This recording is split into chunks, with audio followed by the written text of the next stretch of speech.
When Barrett Jackson comes to Florida, you know you're going to see a lot of convertibles. And this week, we sure have some beauties for you, like this 1955 Fairlane Sunliner convertible. This is the 50s at its best. They don't make them like this anymore. Or how about a convertible with some custom touches? 1965 Nova, all tricked out with an LS1 under the hood. I mean, this definitely wasn't born like this, but when it comes to customs, anything goes. Looking for something classy? How about this 1957 Thunderbird restored to the finest concourse standards? This belongs in a museum. It shows better than new. Or maybe you're looking for some American muscle. Check this out, 1971 Oldsmobile 442 triple black, and it's got its original 455 340 horsepower V8 M20 Muncie 4-speed manual. This is turning heads everywhere it goes. So whatever kind of convertible you're looking for, there's plenty of opportunities here to hop in, drop the top, and drive off into the South Florida sun.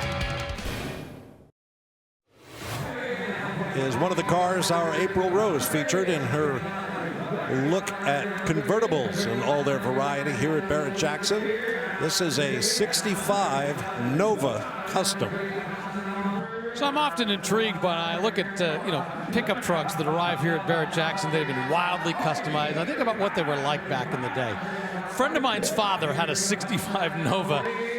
Well, I won't say just like this, but that started just like this. And of course, he bought it for one reason. It was a fairly inexpensive car to own and operate.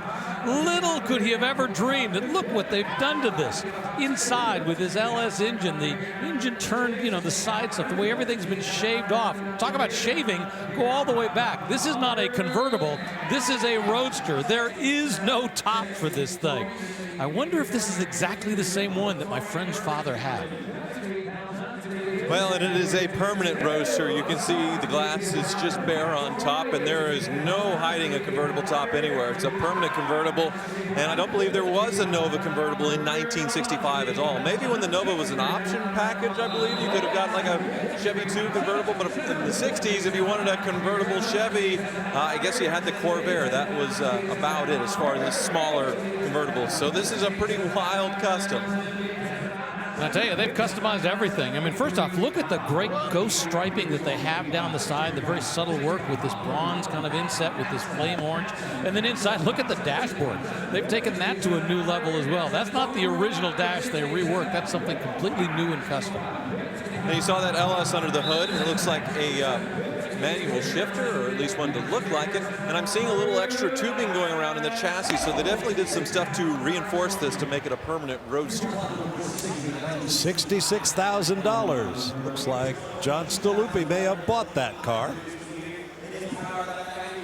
Nice addition to his collection, as the Summit Racing Sold sticker indicates the sales price, $66 large.